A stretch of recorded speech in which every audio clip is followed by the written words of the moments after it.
What's up, y'all? It's popping. It's D. Boss reacts to this video by Patrick CC. It's titled Unmasking Marshmello, the most successful industry plant.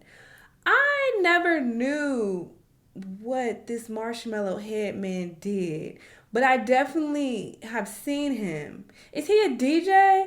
I don't exactly know, but I do know that he's huge for something.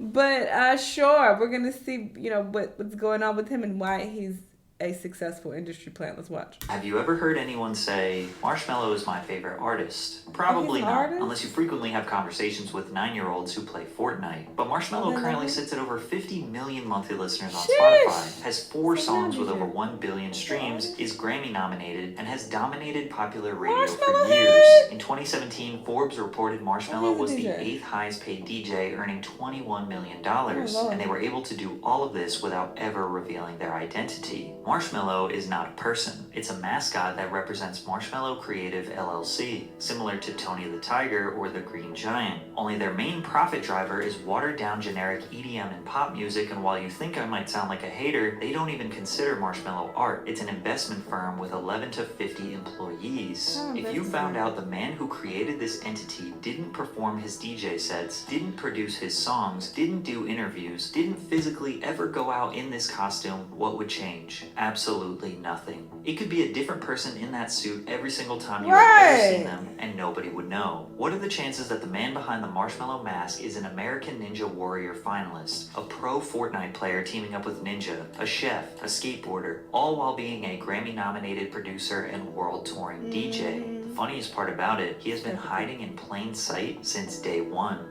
Marshmello's identity was leaked just 3 months after releasing his first song, and he wasn't infiltrated by a hacker group or hometown haters. Skrillex, the biggest DJ in the world, straight up told everyone who he was. Who's that right now? It's Chris. Oh, Marshmello. Marshmello, speaking of new talent. Really? This kid is making great music.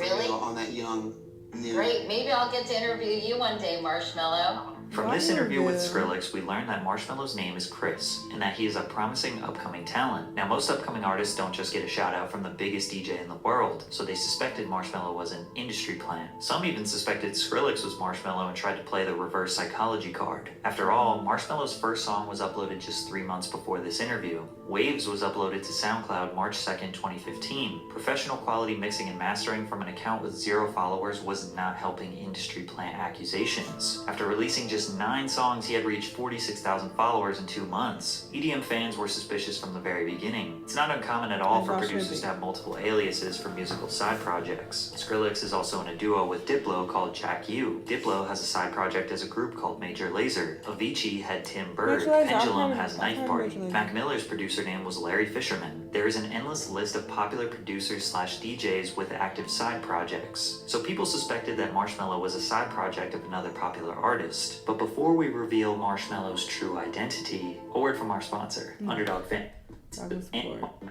Promo James Patrick C. Adventure Club. Half of the duo is Christian Srigley. Christian could be shortened to Chris, but it's unlikely. Rusko, whose real name is Christopher William Mercer. But Rusko is an EDM legend and seems extremely out of character to pursue an anonymous career making generic festival EDM. What's So Not's real name is Chris Emerson, who was also signed to Ausla at that time, which is Skrillex's record label, but What's So Not is Australian, and that accent would have been obvious on the phone with Skrillex. So that leaves us with .com, whose real name is Christopher Comstock, who was a prime suspect for being the identity behind Marshmello.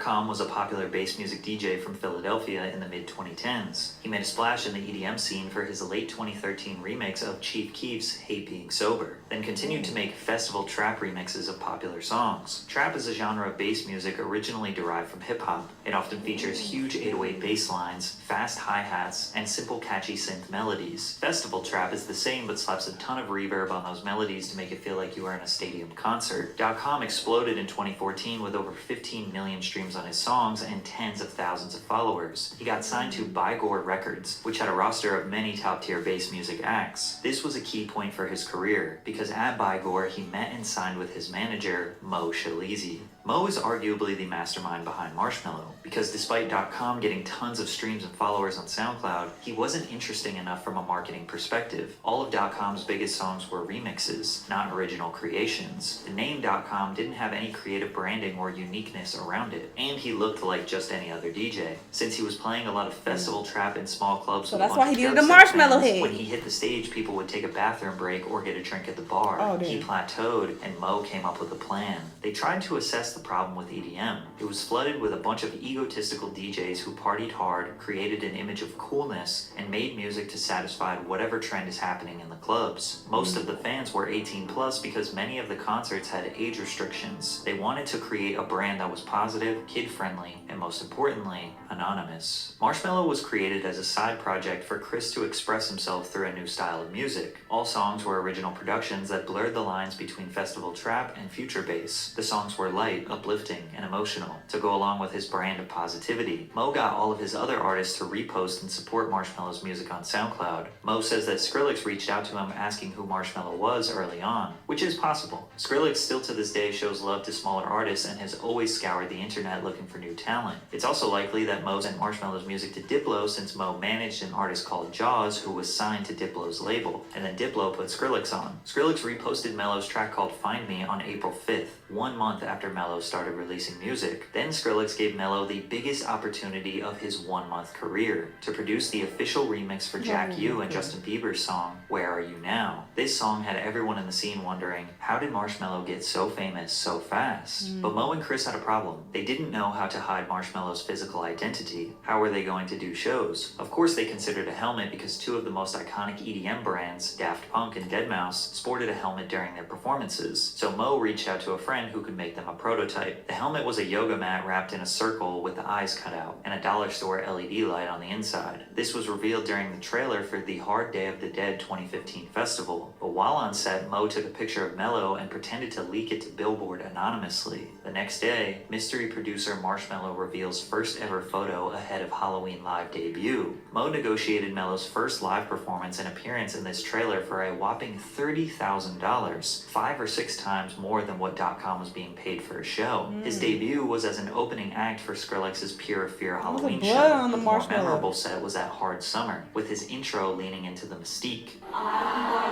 thinking maybe it's Skrillex who's just, using another name to put out different tracks and stuff like that. But I think most people are kind of explain why. I don't know, it's been bothering me, it's been killing me, I'm dying to know who Marshmello really is.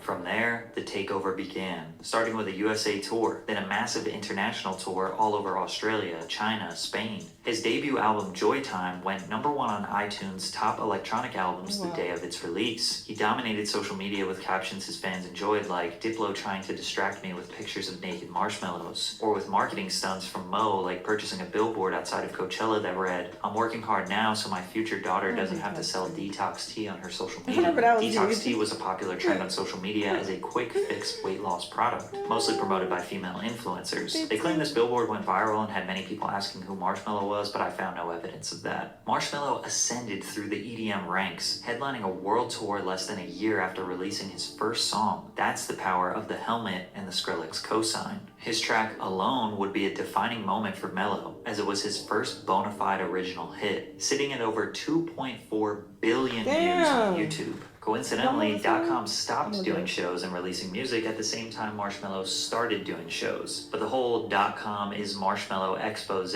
was only for EDM diehards. Most of the Mello gang didn't care about his anonymity. They just liked the music. A photo of Mello was posted backstage at a show in Vegas. You can see through the ripped jeans that he has a tattoo on his right leg that seems to match the tattoo .com has on his right leg. And if that wasn't enough proof, deadmau5 straight up exposed him. Marshmello tweeted, "I wonder if deadmau5 would be down to play basketball together, one-on-one, winner buys dinner." deadmau5 replied, "Yes, okay, we get it. .com wasn't working. You put a bucket on your head and mentioned me weekly. Winning formula. Awesome." Then, something insane happened 1 month later. At EDC Las Vegas, Marshmello took off his helmet.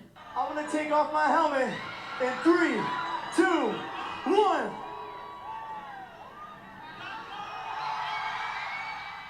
Social media exploded thinking that Marshmello is in fact another iconic DJ, Tiesto. This was a major news story that made headlines outside of the EDM community. Deadmau5 chimed in. Okay, so the biggest news item from EDC is some piece of shit taking off a helmet to reveal another piece of shit. Oh. Hey, it's your money. Mello replied, winning formula for relevance. Talk shit on Marshmello once a week. You should add Kotex maxi pads to your rider. This would be an ongoing buckethead beef for many years. Eventually, people realized that the Tiesto face reveal was just a prank, but they did begin to question the plausibility of Marshmello being more than one person. More specifically, is he the one actually making the music? And this video may have exposed him. In a YouTube video posted by Creator Arcade, Marshmello is seen giving a tutorial on how he makes music. First of all, his voice is heavily manipulated. For those of you who might be new to music production, I want to make sure that we take care of a few of the essentials. Our first task will be to change our tempo. We know how he actually sounds because he speaks on the mic at his concerts, but he never spoke during interviews at this point in his career. His tutorial feels more like he is reading off a script. For example, I did add some more audio effects to this sound to help it stick out a little bit more. The first effect I added is called OTT. This can be found in the multiband dynamics category. Now compare that to another producer giving a tutorial on the same page. It like brings out the overtones and the harmonics of it. Music producers analyzed this video and noted that he speaks and navigates the program Ableton like someone with only a basic knowledge of music production. Then Marshmello goes on to add tons of effects, changing very specific parameters without even hearing the song to see how those effects are changing it. Producers in the comments were not convinced this was Mello. But does this prove that Chris Comstock is not the one that makes the music? Well, obviously, it's Shawn Mendes. Shawn, fuck out of here. No, wait. It's Will Ferrell. Anybody can put this goddamn Marshmello head on. It's me. Okay, the joke is played out now. But to make Mello's music production conspiracy even worse, people also discovered that his song Friends, which has 1.3 billion streams, is just a downloaded loop from a stock music website. Come on. Now this doesn't necessarily prove that Chris isn't the one producing the music, and while some people scold him for being uncreative and unoriginal, others just look at this as being resourceful. If there's a website, which in this case was Splice, that could help you speed up your workflow, why not use it? His song peaked at number 11 on the Billboard Hot 100. In fact, from 2017 to 2021, Mello had at least one song consistently on the Billboard Hot 100. Wolves with Selena Gomez hit number 20, Silence with Khalid number 30, and Happier with Bastille peaked all the way at number 2. Come and Go with Juice WRLD also hit number 2. Juice And WRLD! true EDM fans don't fully understand the culture. They like the big festivals and cute outfits, but probably are not interested in what makes a DJ or producer so great. Marshmello became their favorite DJ because he had one very specific difference than anyone else: the helmet. And his euphoric melodies are designed to just make you feel happy, which he does very well. This is also a big reason why he gained a huge international fan base. Marshmello has no race, religion, or human connection. His brand represents this vague positivity, and the helmet is literally smiling the whole time. Mello has just enough human characteristics for fans all around the world to connect with. But the debate of who the real Marshmello is was finally ended by Natalie Roedmed from Forbes. In mid-2017, she searched for Christopher Comstock in BMI's public database. This showed that Comstock is registered as a songwriter and performer for various Marshmello songs. BMI is a performing rights organization that collects performance royalties whenever their members' songs are played publicly on TV, digital streaming platforms, the radio, live venues, restaurants, shops, wherever music gets played. Every song is attached to an artist's legal name. Katherine Hudson is the legal songwriter of Katy Perry's music. Dwayne Carter is the legal songwriter of Lil Wayne's music. When Natalie made this discovery, she emailed Mello's legal team asking to confirm Chris is Mello. And just 12 hours after she sent the email, Comstock had been wiped from BMI's website. Searching for Comstock as a songwriter rendered 0 results. Unless you believe he has a ghost producer, Christopher Comstock is producing Marshmello's music. However, there is one very obvious time Chris Comstock was not the man in the costume, and that was when Marshmello absolutely dominated the American Ninja Warrior course with ease. During stage 1 of the 2018 American Ninja Warrior finals, 97 contestants attempted and only 30 made it. Marshmello randomly pulls up when he has never entered the contest in history, never shown any type of athletic capabilities besides standing on a DJ booth, and flies through the course wearing a massive bucket bucket helmet while dancing in between obstacles. He is not listed on the official website as a finalist, and this was clearly just a marketing stunt for the show. This seems like a harmless stunt, but the next one is a little shady. In 2018, E3 was hosting a Fortnite Pro-Am competition, which featured the best professional esports players who each partnered with a celebrity guest. They had Lil Yachty, Pete Wentz, Designer, Party Next Door, just to name a few. Marshmello was there too.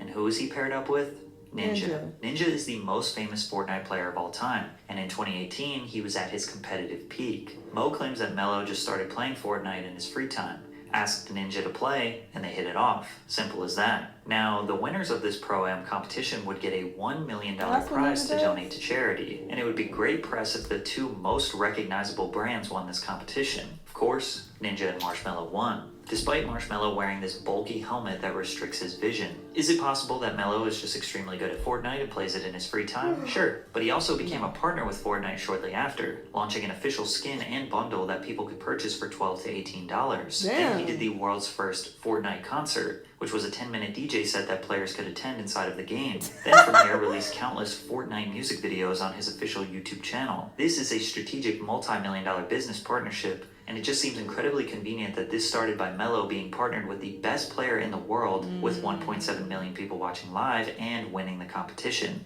Mello earned a staggering $44 million in 2017 and 2018, not even 2 years after abandoning the .com brand. By 2020, he was worth $56 million and became an equity partner in the Stuffed Puffs Marshmello snack brand. Marshmello is not a person. It's a corporate identity that happens to make music. These days, Chris hides in plain sight. You can see his personal Instagram account where he is hanging out with Mo, 808 Mafia, Jaws, all the biggest DJs in the world. Chris gets to reap all the rewards of a multi-million-dollar empire, but takes off the helmet and nobody would recognize him on the street. He never officially admitted that he was Marshmello because he knows that nobody really cares. EDM is about the entire culture, not parasocial relationships with the DJ and producer. Probably because EDM is not reliant on vocals. People connect with words, lyrics, and they develop a relationship with the artist they feel like is speaking to them. But dance music is just about the rhythm. Way less fans develop that deep personal connection to an EDM artist. So for Marshmello, it does not matter who is producing the music.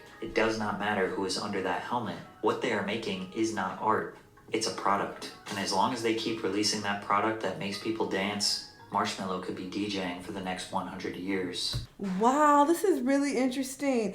I wish that this was the case when it came to music, though. And I know he pointed out the difference that, well, people connect to the lyrics and the person. And it's like, that doesn't need to be the case, though. I shouldn't give a fuck about you or your relationship or who you slapped last week. It should just be all about your music. That's it. It's like, I don't give a fuck about you as a person. I care about your music. So I relate to that. Wow. This was wild, though. Very interesting. Y'all let me know what y'all think. Let me know what other videos you want to watch, and I'll see y'all the next time. Bye.